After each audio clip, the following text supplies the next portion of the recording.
My name is Andrea Miles, and I'm 34 years old. For 11 months, my mother taped a fine to my front door every single Friday. 46 white envelopes, every one of them over a fence she had decided was the wrong color. My mother ran our homeowners association the way some people run small countries. Then, at the annual meeting last August, she stood at a podium in front of 60 of our neighbors and read my violations out loud, one by one, like a judge reading charges. She thought that night would put me in my place for good.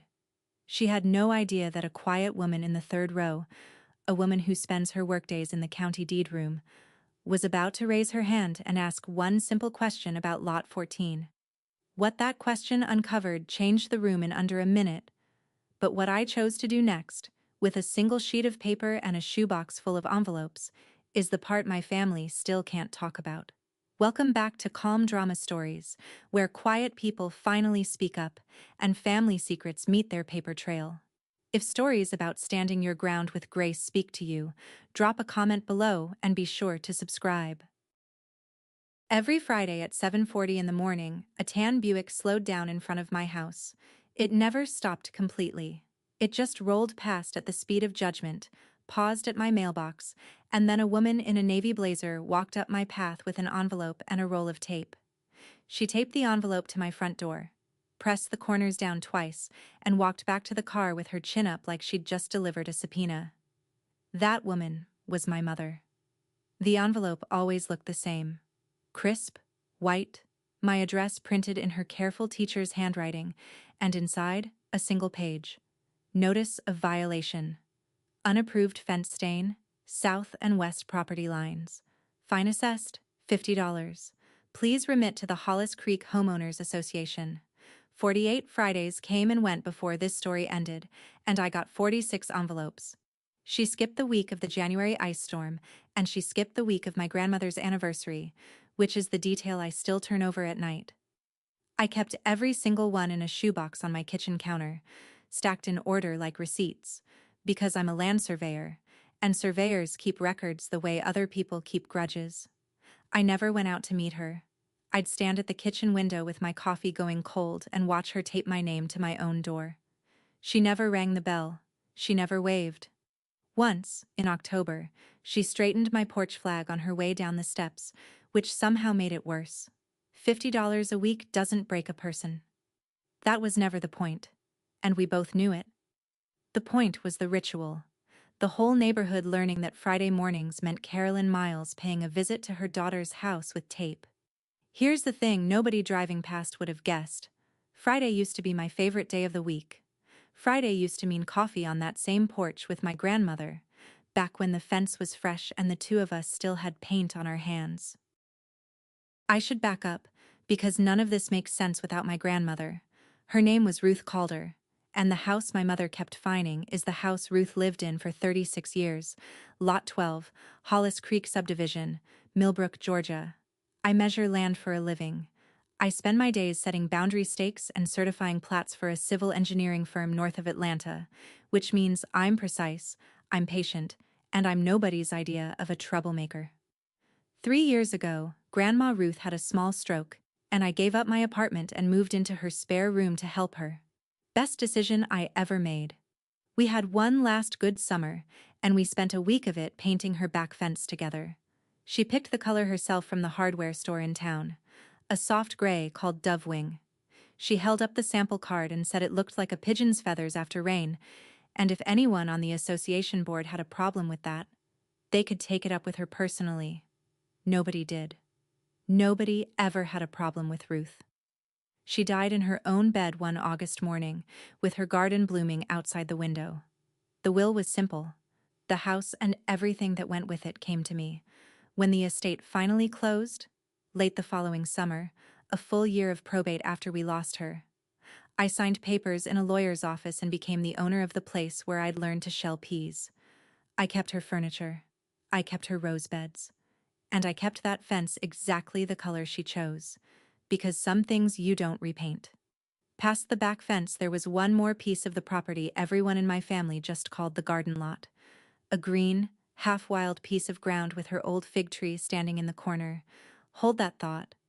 That unassuming patch of grass is where this whole story is headed, though I didn't know it yet that first Friday morning.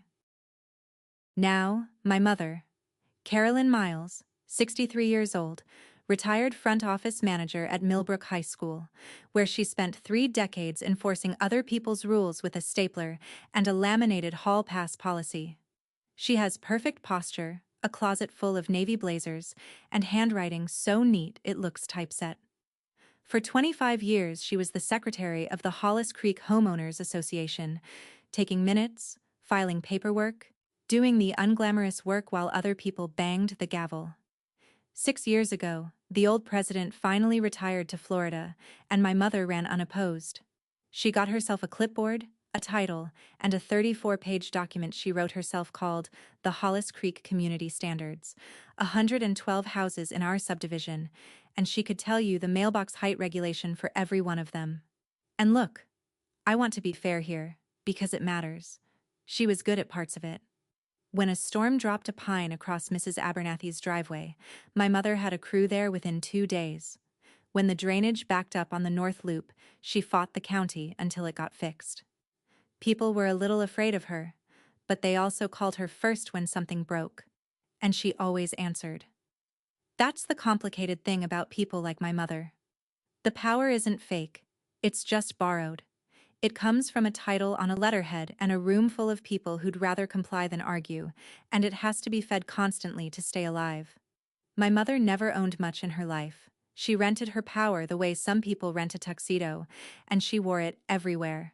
My grandmother used to watch her daughter march around the neighborhood with that clipboard and get the strangest look on her face. Sad and fond at the same time. It took me years, and one very long August evening, to finally understand what that look meant. The first envelope showed up on a Friday in early September, about 3 weeks after the estate paperwork was finished and the deed was recorded in my name. I remember thinking it was a flyer for the fall yard sale. Then I opened it. Notice of violation, unapproved fence stain, $50. I actually laughed out loud, alone in my kitchen, because it had to be a mistake. That fence had been dove gray for 3 years. My grandmother had picked the color. So I called my mother, and that was the first strange conversation of many. "It's the standards, sweetheart," she said in the same voice she once used on sophomores without hall passes. "Approved stains are listed in Appendix C, sandstone, clay, or white. Gray is not an approved neighborhood color." I told her the fence had been gray since before I owned the house. I told her Grandma painted it. There was a pause on the line, just a beat too long. "Your grandmother had her arrangements," she said. "You're the owner of record now. Owners of record follow the standards like everyone else." Owner of record. I remember exactly where I was standing when she said it, because it was such a strange, cold phrase to hear from the woman who taught me to ride a bike. That night, I did what surveyors do. I went looking for the file, and I found it. Board minutes from 2019, typed and filed by the secretary herself. Fence stain at Lot 12, color dove wing gray, approved by unanimous vote. The approval was right there in the association's own records, recorded in my mother's own tidy signature. My fence wasn't in violation. It had never been in violation, which meant the fine wasn't about the fence at all. It had started 3 weeks after my name went on that deed, and it would keep coming, every Friday, until I understood what it was actually about. I didn't sulk, and I didn't pay. I did it by the book, because the book is where I live. I filed a written appeal with the Architectural Committee, attached a copy of the 2019 minutes, attached photos of the fence, and requested a hearing like the standards allowed. The hearing was on a Tuesday night in the clubhouse trailer, and I used the word hearing loosely. 4 board members sat behind a folding table with my mother in the center chair, the 5th seat empty since spring. I laid out my evidence in 6 calm minutes. The old approval, the dates, the photographs. Pete Grady, the treasurer, read the minutes twice and looked genuinely uncomfortable. Then my mother folded her hands and said the prior approval had been granted to the prior owner, that approvals are not transferable, and that the board had an obligation to apply the standards uniformly going forward. She called me Ms. Miles the entire meeting, my own mother. The vote was 4-0 to deny, though Pete wouldn't meet my eyes when he raised his hand. I sat in my truck in the gravel parking lot afterward for a long time, watching the light in the trailer window, and a memory floated up from when I was about 10 years old. The city had once sent Grandma Ruth a citation for a fence that wasn't even hers. Some clerk had mixed up the parcels. I remember her reading it at the kitchen table, laughing her big laugh, and dropping the letter in the drawer like a losing raffle ticket. "Don't ever confuse the one holding the clipboard," she told me, "with the one holding the deed." I thought it was just a funny thing grandmothers say. I filed it away with all her other kitchen table proverbs and forgot about it for 20 years. My grandmother never just said funny things. I know that now. People always ask why I didn't just hire a lawyer right then, or sell the house and let the whole neighborhood keep its beige. Fair questions from people who've never priced either option. A real estate attorney in our county runs $350 an hour. The fine was $50 a week. Fighting it in court would have cost more than a decade of Fridays, and my mother knew that arithmetic better than anyone. The fine was sized precisely to be cheaper to endure than to fight. Selling was never on the table. You don't sell your grandmother's rose beds to win an argument, and underneath all of it was the oldest math in the world. She was my mother. My Aunt Charlene called me twice that fall to say, "Don't make it a whole thing, honey. You know how she is. Families get past these things." So I did what I do professionally when a boundary is in dispute. I stopped arguing and started documenting. Every envelope went in the shoebox in order, with the date on the flap. Every phone call got a note in a spiral pad. I photographed the fence each season, time-stamped, all 4 lines of it, looking frankly gorgeous against the maples. If my mother wanted a paper war, I'd give her the one thing paper wars reward: a perfect record. The only neighbor who said anything out loud was Lorraine Boyd, my grandmother's best friend since before I was born, 71 years old and a retired nurse who does not whisper. She marched a pound cake across the street one Friday, watched my mother's Buick roll off, and said, "Ruth would have had words about this." Then she looked past me, over the back fence toward the garden lot and the old fig tree, and said something I chewed on for weeks. "Your grandmother owned more of this neighborhood than people remember, baby. A lot more." By the following June, the arithmetic had gotten meaner, 40-some envelopes at $50 each, plus the late fees the standards allowed her to stack on top, and the association's ledger now said I owed north of $2,000, and climbing every week.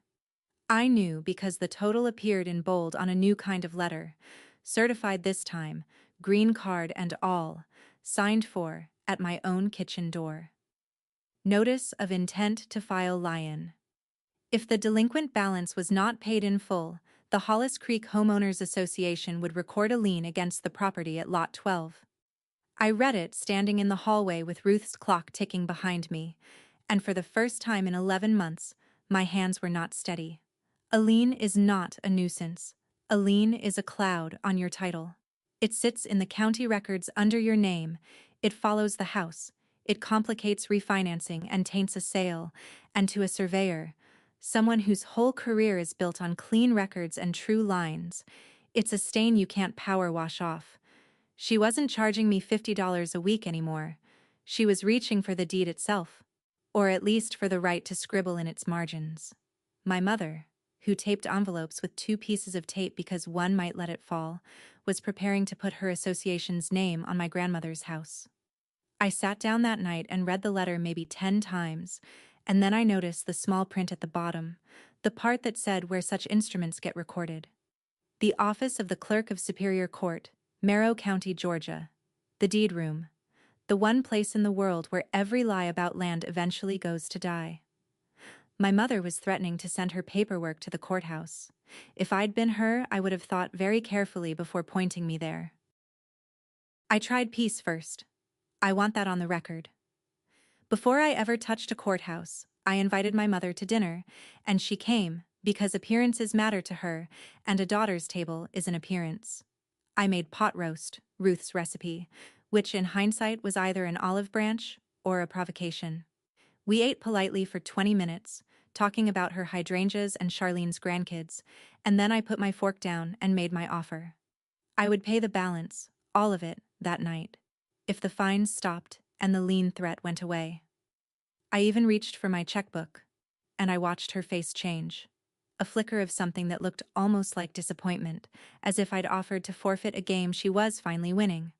It was never about the money, Andrea. Then what? I asked. Was it about? She lined her silverware up straight on the napkin, took her time, and gave me the sentence I've thought about nearly every day since. It's about respect. A neighborhood is like a family. It only works if someone holds the line. Rules are how I love you. Rules are how I love you. I sat there with my grandmother's gravy going cold between us and understood we were not talking about a fence, and honestly, never had been. So I asked one more question, gently, the one I'd been circling for months. Why did it all start in September? Why 3 weeks after the estate closed? My mother folded her napkin into a perfect rectangle, and her voice went flat and bright at the same time, like ice. Your grandmother made her choices, she said. I've made mine. She thanked me for dinner at the door like I was a hostess she barely knew. Standing in the porch light, I finally saw the shape of it. The fines had a start date. The start date was the deed. The Merrow County Courthouse sits on the square in Millbrook, and the real estate deed room is in the basement. Fluorescent lights, rolling shelves, that dry paper smell I happen to love. I went on my lunch hour to check whether the lien had actually been recorded yet, because a thread on letterhead and an instrument in the record are two very different animals. Behind the counter was a woman about my age with reading glasses on a chain and the unhurried competence of somebody who has seen every property fight in 3 generations. Her nameplate said D. Whitfield, Deputy Clerk. I gave her my name and parcel number, and she typed. And then she looked up at me over the glasses with a small, curious tilt. Miles, she said. Off Hollis Creek Drive? I recorded an estate deed for a Miles last summer. Calder Estate. I remember the survivorship chain. It was tidy. You don't see tidy every day. Turned out Dana Whitfield didn't just work in the deed room.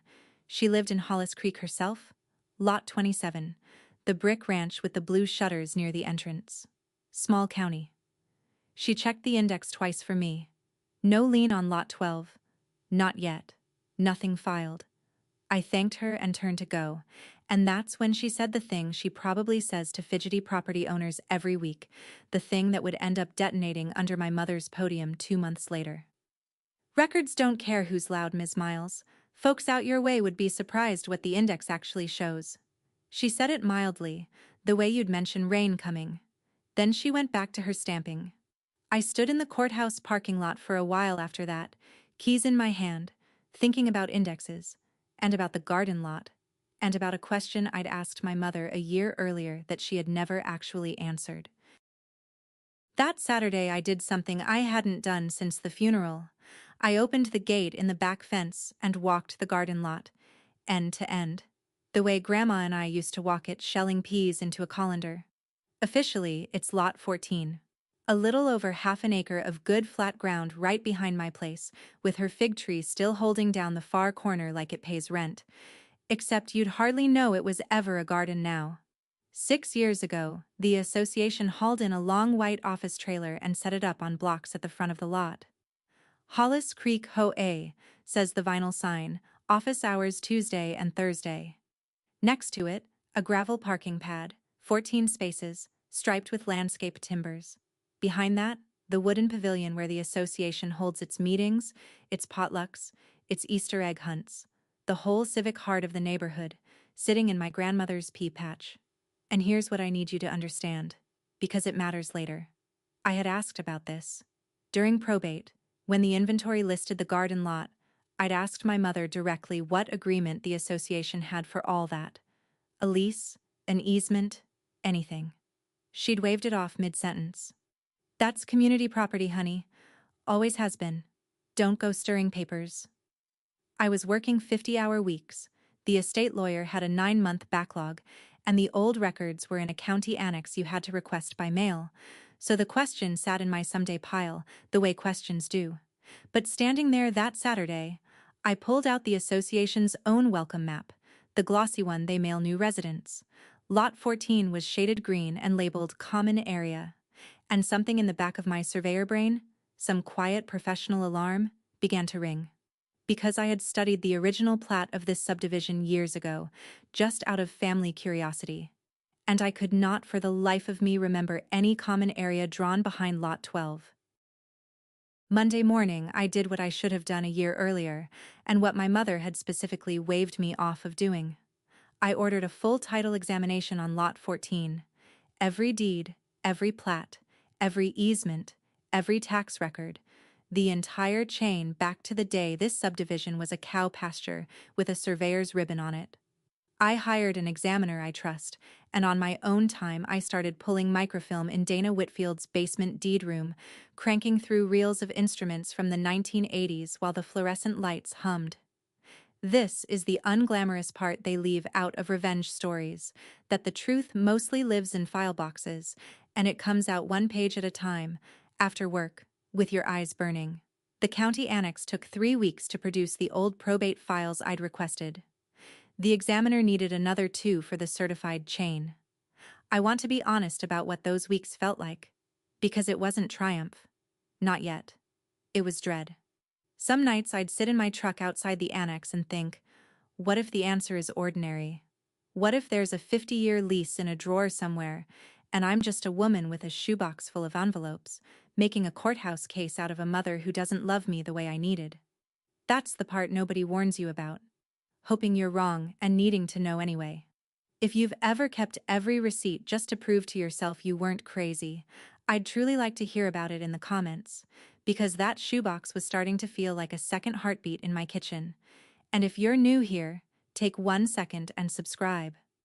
Because the day the certified records finally landed on my porch, in a cardboard tube with the county's return address, everything I thought I knew about my own backyard and my own mother changed for good. While I waited on the county, Lorraine filled in the parts no record book holds. She sat at my kitchen table with sweet tea and told me about 1988, when Hollis Creek was brand new, and Ruth and my grandfather Earl were among the first buyers. They bought Lot 12 to live on. Then Earl, who never trusted a developer farther than he could throw one, bought the vacant lot behind it too. Elbow room, he called it. Ruth called it her garden before the ink dried. The developer had grand plans in those days. The original drawings showed a clubhouse site up front by the entrance. Then he went bankrupt in 1996. The clubhouse never got built, and the neighborhood grew up with no place to gather. So Ruth, being Ruth, simply opened her gate. Easter egg hunts among the bean rows. 4th of July tables under the fig tree. The neighborhood held its picnics on her lot for so many years that people stopped remembering it was hers at all, and she never once corrected them, because being needed, she liked to say, keeps a neighborhood warm. Earl passed in 2009, and the lot became hers alone. Then Lorraine set down her tea and got to the part that made my scalp prickle. But she wasn't a fool, your grandmother. When the board came asking to park that office trailer out there, 2019 that was, Ruthie wrote them a letter. Read it to me on this very porch before she sent it. Real polite. Real clear. A letter, I said. What kind of letter? Lorraine smiled the way old nurses smile when they've seen the chart and you haven't. The kind you notarize, baby. Ruth kept a copy in that green file box of hers. You might want to go find it. The green file box. It was sitting 8 feet from us, in the hall closet, where it had waited patiently through the whole 11 months of Fridays. The certified records and Ruth's green file box came together on my kitchen table on a Thursday night in July, and I will remember that table for the rest of my life. Start with the tube. Inside the cardboard mailing tube from the county was a certified copy of the recorded plat.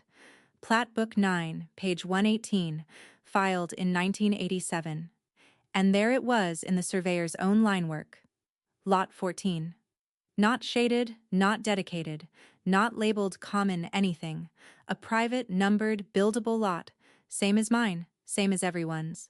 The examiner's report walked the chain like stepping stones.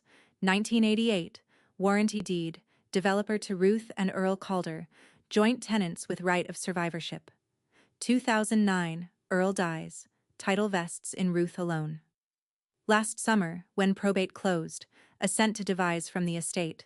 Recorded, indexed, stamped by D. Whitfield herself. Current owner of record of Lot 14, Andrea R. Miles. No lease to the association, no easement, no license, no dedication, no conveyance of any kind, not in 38 years. And stapled behind the deeds, the part that made me put my hand over my mouth, the tax rolls. Every year since 1988, the property taxes on Lot 14 had been billed to and paid by Calder, then the estate, then Miles. My grandmother had quietly paid the taxes on the neighborhood's gathering place for decades. I had been paying them myself since the estate closed, on autopay, filed in my head under estate odds and ends, the HOA office, the parking pad, the pavilion, the podium my mother gavelled from every month. All of it sat on land she did not own, had never owned, and knew the association had never owned. It was mine. It had been Ruth's, and now it was mine, recorded in black ink in a courthouse basement. I rolled the plat back up, slid it into its tube, and stood it by the front door like an umbrella. And from that night on, it never left that spot. Don't ever confuse the one holding the clipboard with the one holding the deed. I used to think that line was a joke. It was a will, is what it was. It just took me 20 years to probate it. I took the whole file to Warren Hale, a real estate attorney in Millbrook my firm has worked with for years. 52. Unflappable. Reads deeds the way other men read box scores. He went through everything twice, set down his glasses, and said it was the cleanest ownership question he'd seen all year. Then he walked me through it, plain as a property line. In Georgia, someone occupying land they don't own needs 20 years of continuous hostile possession to claim it. 7 if they hold some defective paper that at least pretends to give them title, and the association held nothing, not so much as a napkin. 6 years of trailer doesn't begin to reach it. And it gets better, he said, tapping the green file box, because possession that starts with the owner's permission never counts at all. Permission poisons the clock. Legally, they were exactly what Ruth's letter made them. Guests. So, what are my options? He counted them off. I could revoke permission and have them off the lot in 60 days. I could charge for the use they'd already had. Fair rental on that office pad and parking, he figured around $275 a month. And 6 years of that runs $19,800, though as a practical matter the courts would only reach back about 4 years of it. Or I could simply put the truth on the record and let the association come to terms. You hold every card, Andrea. The only question is what kind of neighbor you want to be when this is over. I drove home and didn't call him back for a week, because the honest answer was, I still wanted to be a daughter. Then the annual meeting notice arrived in my mailbox on association letterhead, agenda enclosed. Item 4, delinquent accounts to be read. Item 5, community lot improvement, $40,000 paving assessment, discussion and vote. They were going to pave my grandmother's garden and charge the neighborhood for the privilege. I read that agenda in the driveway and something in me went very quiet and very clear.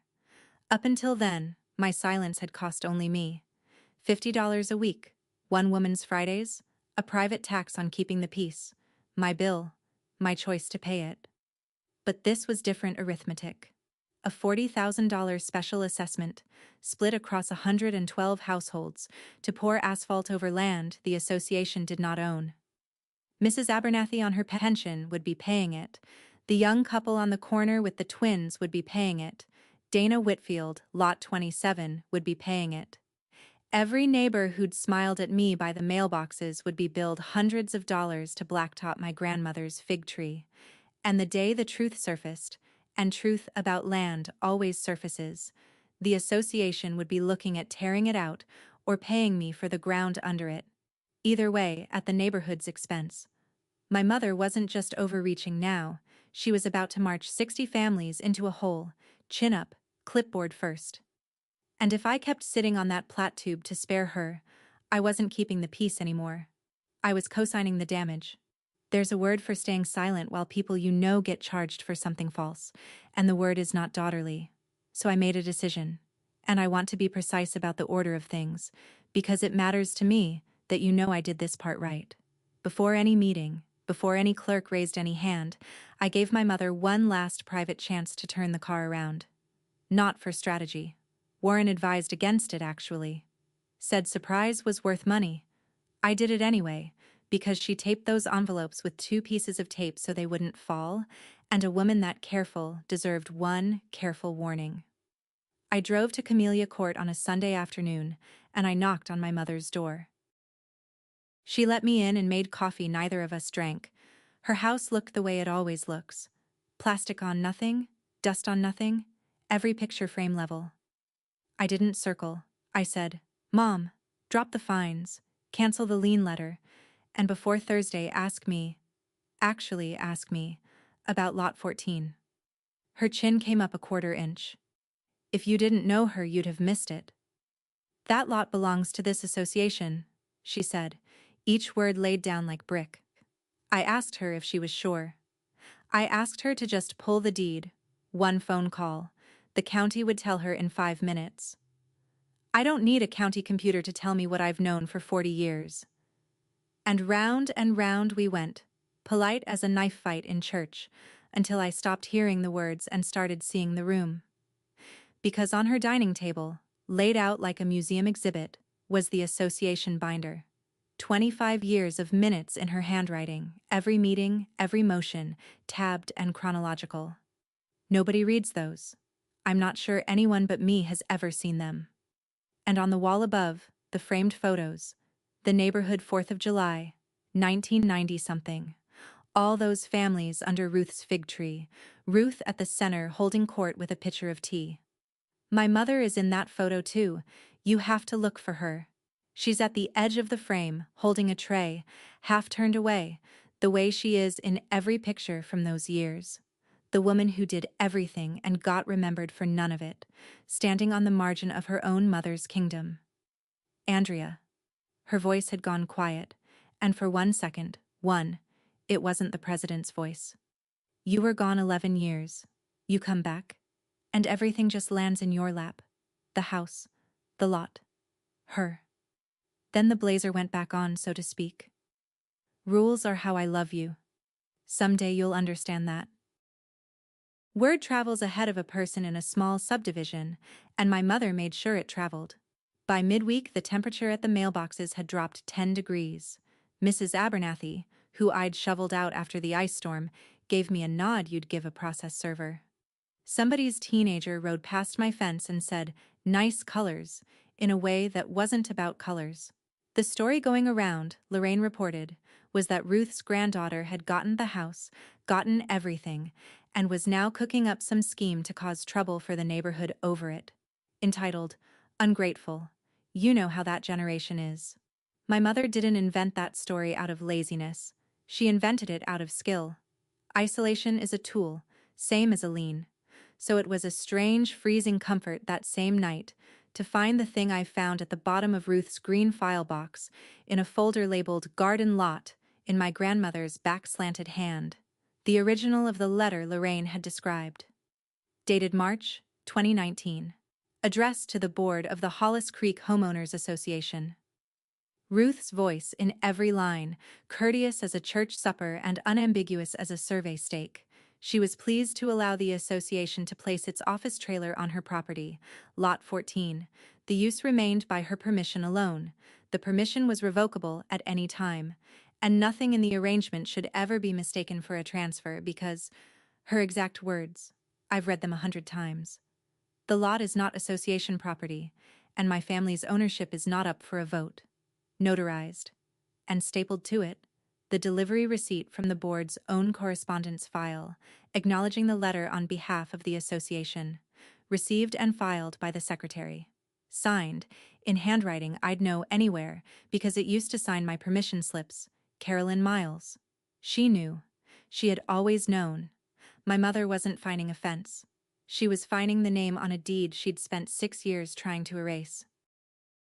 There's a moment in every survey when you stop checking the corners and set the stake, And after that, the line simply is what it is. Mine came on a Tuesday evening in Warren Hale's office, under a ceiling fan older than me. 2 documents, side by side, waiting for my signature. The first, Notice of Ownership and Termination of Permissive Use.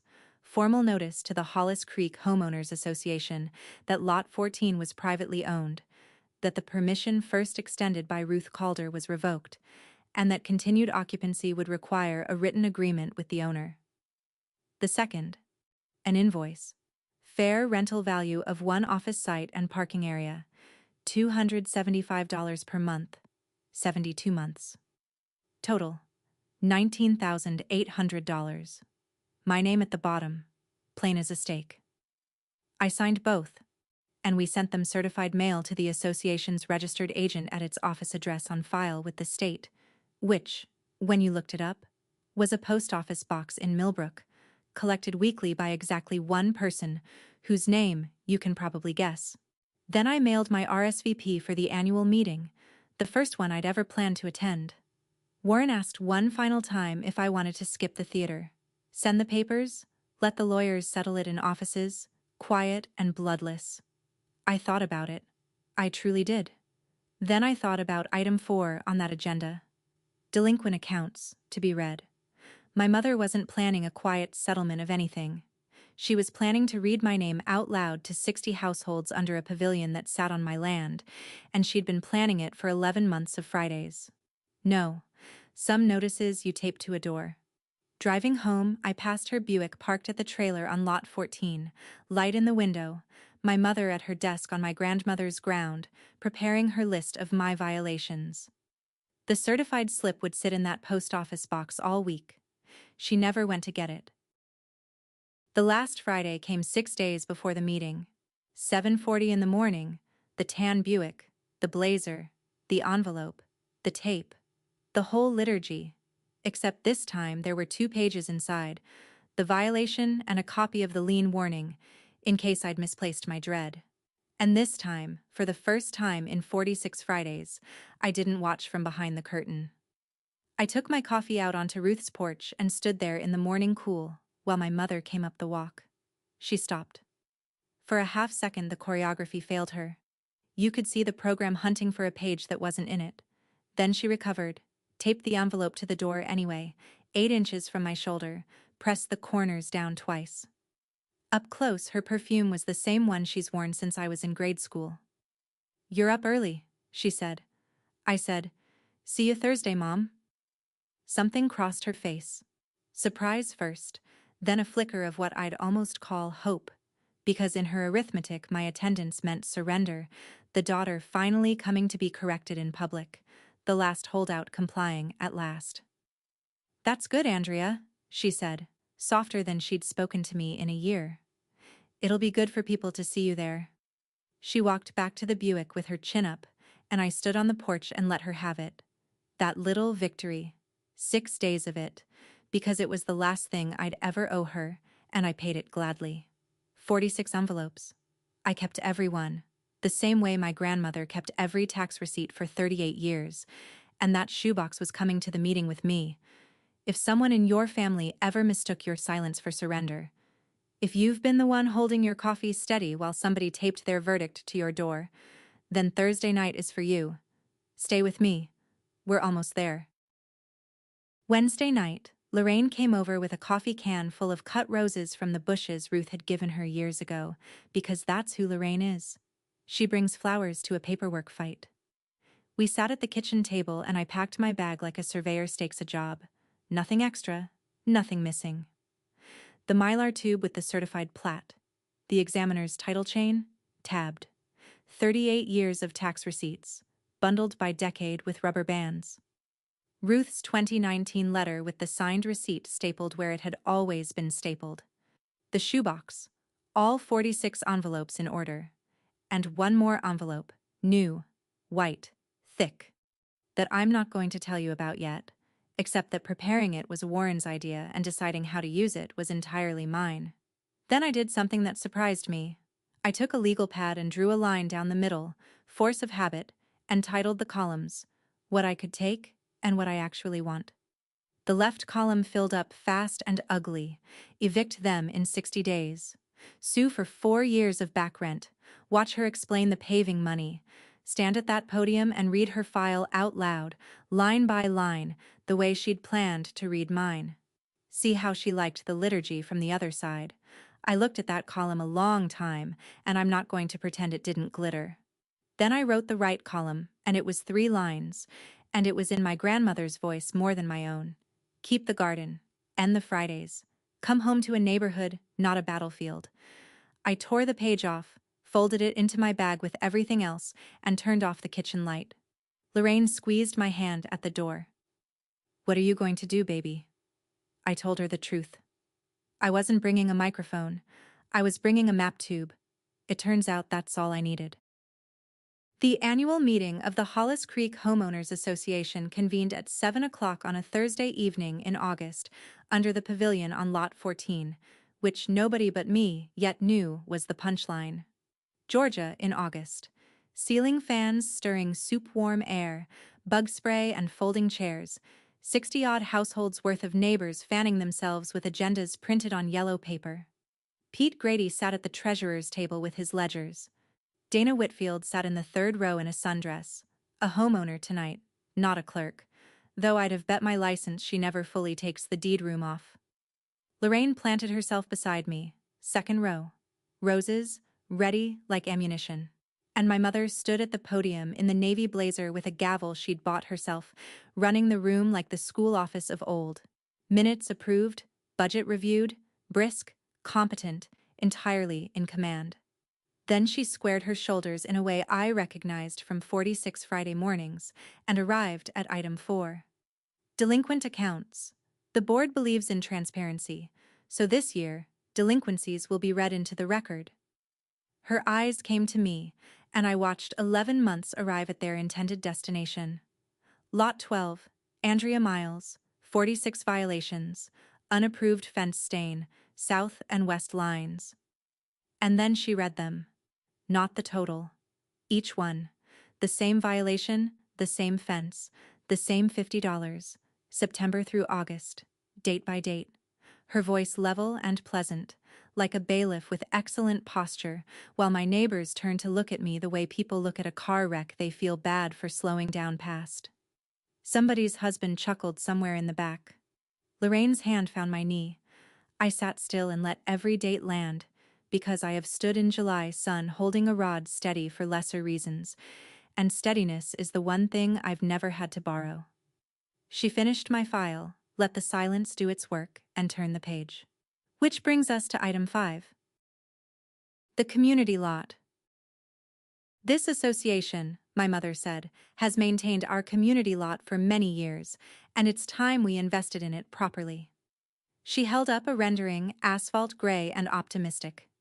The paving project, 20 new spaces, expanded office pad, curbing around, I noted, the exact spot where the fig tree currently stands.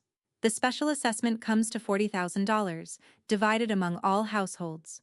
The board recommends approval. Chairs creaked. Somebody muttered about money. She wrote over it with the ease of 6 years of gavels. I'll entertain a motion. And a hand went up in the 3rd row, unhurried. The way a hand goes up when it already knows the answer. Point of information, Madam President. Dana Whitfield didn't stand at first. She just tilted her head, glasses down her nose, and asked, in the mild administrative tone that I now know is the most dangerous sound in Merrow County. Ma'am, before you continue, who do you think owns Lot 14? A beat. The association owns it, obviously, my mother said. This lot has been community property for... I ask, Dana went on, gently, terribly, because I work in the real estate division at the Clerk of Superior Court. I record the deeds for this county. All of them. She stood now, agenda folded in her hand like a citation. And before I vote to spend my money paving this lot, you should know the county has no record, none, of this association ever owning 1 square foot of the ground we are currently sitting on. The pavilion made a sound I'd never heard 60 adults make, a sort of collective intake, 60 lungs on one hinge. My mother banged the gavel. For the first time in 6 years, the gavel didn't work. The murmur rolled right over it, and through it came Pete Grady's voice from the treasurer's table, slow and careful, a man doing math he suddenly didn't like.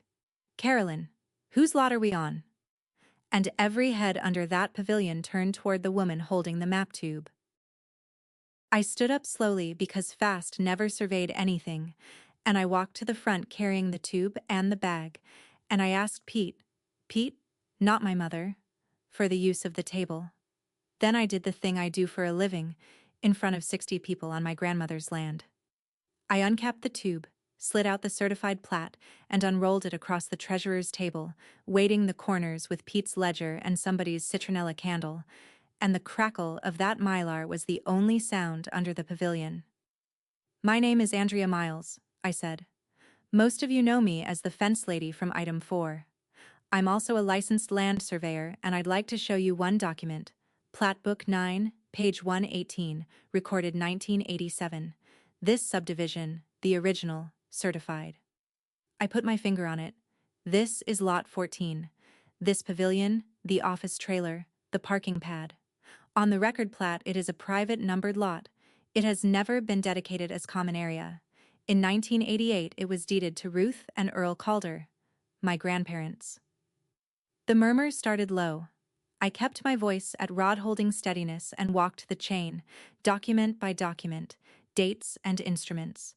The survivorship to Ruth, the estate, the assent to devise recorded last summer. "The current owner of record of Lot 14 is me." I set down the bundled tax receipts. "My family has paid the property taxes on this ground for 38 years. My grandmother paid them while she hosted your egg hunts. I've paid them while your association fined my fence." And then I took out Ruth's letter, and I read it. "March 2019. Use remains by my permission alone. The lot is not association property, and my family's ownership is not up for a vote." And I held up the stapled receipt, and I said, as evenly as I have ever said anything, "The board acknowledged this letter in writing when it was delivered. Received and filed by the secretary. The signature is Carolyn Miles." I did not look at my mother while the pavilion turned to her. I looked at the fig tree. My grandmother used to say, "Don't ever confuse the one holding the clipboard with the one holding the deed." Behind me the gavel came down, once, twice. "This meeting is adjourned." And Pete Grady, kind, careful Pete, said the bravest sentence of the night without raising his voice. "No, it isn't. I'd like to hear the rest." What happened next is the part I'd rehearsed for, because a room that turns is a dangerous animal, and it turned fast. Somebody called out that the board should resign tonight. Somebody else, braver in a crowd, shouted, "Evict the office. See how she likes a notice on her door." And there was laughter with teeth in it. And my mother stood gripping the edge of the podium as 60 faces did to her what her envelopes had spent 11 months doing to me. And here is the truth I'll admit to you, that I didn't admit to anyone that night. Some low, tired part of me wanted to let it run. I had the left-hand column in my bag. I had the votes, suddenly, and the ground, literally. All I had to do was nothing. Instead, I raised my hand for quiet and, strangest feeling of my life, the room I'd never governed gave it to me. "Nobody's getting evicted," I said. "I want to be very clear about what happens now, because unlike item 4, I believe in doing arithmetic in private and decisions in public." I took out the thick white envelope and laid it on the mylar. "This is an invoice from me to the association. Fair rental for the office and parking you've enjoyed on my property. $275 a month, 6 years, $19,800. The number went through the crowd like cold water. "You billed me every Friday for 11 months, I said, and I finally looked at my mother. "Here's one invoice for 6 years. Now you know how a Friday feels." I let that sit exactly one breath. "And here is what I'll take instead." I turned the page. A lease. $1 a year, 5 years. My signature ready tonight. 4 conditions. The 46 fines are refunded in full and the lien letter is withdrawn. That's $2,300, and every late fee dies with it. The paving project is dead. Nobody assesses this neighborhood $40,000 for my backyard. Fine appeals go to an independent committee. No one on this board ever again rules on a fine they signed. And the corner with the fig tree gets fenced off and replanted as a community garden with my grandmother's name on it. Meet those terms, and the invoice goes back in the envelope, and your office stays right where it is. As my tenant. On paper. The way my grandmother should have been thanked instead of forgotten. I could hear the ceiling fans again. Mom. She was looking at me the way you look at a stranger wearing a familiar face. For 11 months you taught me exactly what a rule is worth when the wrong person is holding the clipboard. Grandma taught me who's holding the deed. Borrowed power always comes with a due date. Yours is tonight. My voice didn't rise once, and hers never got the chance to. That was the whole revenge. A survey stake, set at last in the right ground. And the only thing it cost me was the last soft hope that my mother would someday clap. Pete Grady moved to accept the terms pending attorney review, and seconded hands went up so fast and so thick that my mother's own neighbors couldn't meet her eyes while they raised them. It carried in under a minute. And my mother, I want to tell this part carefully, because she is not a cartoon. She is my mother. Stood at the podium she'd held for 6 years and watched her borrowed country vote itself out from under her. She didn't yell. Yelling was never her instrument. Procedure was. And procedure had just changed hands. She gathered her agenda pages, squared their edges twice the way she squares everything, and then she stepped to the treasurer's table and she set the gavel down on the corner of my grandmother's plat. Wood on mylar. Borrowed power, laid down on the record. The sound it made was very small. Then I'll offer my resignation, she said, to the room and to nobody. Effective tonight. And as she passed me, this is the part I've never told anyone until now. She stopped, close enough that only I and maybe Lorraine could hear it, and for the first time all night, all year, maybe all my life, she spoke to me in a voice with nothing borrowed in it at all. That lot was supposed to be mine. That's it. That's what 11 months of Fridays had been carrying all along under the tape. Not a fence, a will. A mother who ran every room she was ever given because the one thing she wanted was never given to her. And a grandmother who knew exactly what she was doing when she skipped a generation. God help all 3 of us. She walked out between the folding chairs with her chin up, and 60 people let her go in silence. And I stood there holding the gavel-weighted corner of my plat, and understood that winning doesn't sound like fireworks. It sounds like ceiling fans, and one very small piece of wood coming to rest. The paperwork held, because good paperwork does. Warren and the association's attorney had the lease signed within 2 weeks. $1 a year, 5 years, 60-day terms, recorded. Dana stamped it herself and said, "Deadpan. Nice mylar. Nicest compliment of my career." The refund check arrived in an envelope that I'll confess I let sit on the counter a full day before opening, out of respect for the genre. $2,300, drawn on the association account, and in the memo line, in Pete Grady's blocky treasurer's print, refund, all of it. The lien letter was formally withdrawn. The paving plan died without a second. The appeals committee exists now, 3 rotating homeowners, no board members, and its first published ruling walked back 2 other fines my mother had issued last year, one of them against a widower's vegetable trellis. And in October, the neighborhood came out with shovels and did the thing I'd asked for last, which turned out to matter most. The corner of Lot 14 got a cedar fence. Dove gray, they insisted. And I let them. And inside it, raised beds, and a small routed sign that Lorraine unveiled crying, "Ruth's Corner." My certified letter to the association's post office box came back 6 weeks after the meeting, stamped unclaimed, never opened. My mother taped envelopes to my door for 11 months, and in the end, she couldn't bring herself to open the one I sent her. I keep it in the green file box, still sealed.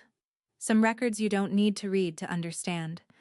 As for her, she resigned, but she didn't move, didn't apologize, didn't call. She waters her hydrangeas on Camellia Court, and some of the neighbors still wave, because a lot of them owe her a cleared driveway or a fixed drain, and that ledger is real too. At Thanksgiving, my phone lit up with a message from her, the first in 3 months, short enough to fit on a violation notice. Your grandmother would be pleased. She usually was with you. I read it maybe 30 times. I didn't answer it that night. I went out back and watered the fig tree in the dark instead. And when Pete called in December to ask if I'd consider a seat on the new board, I laughed for the first time in a while.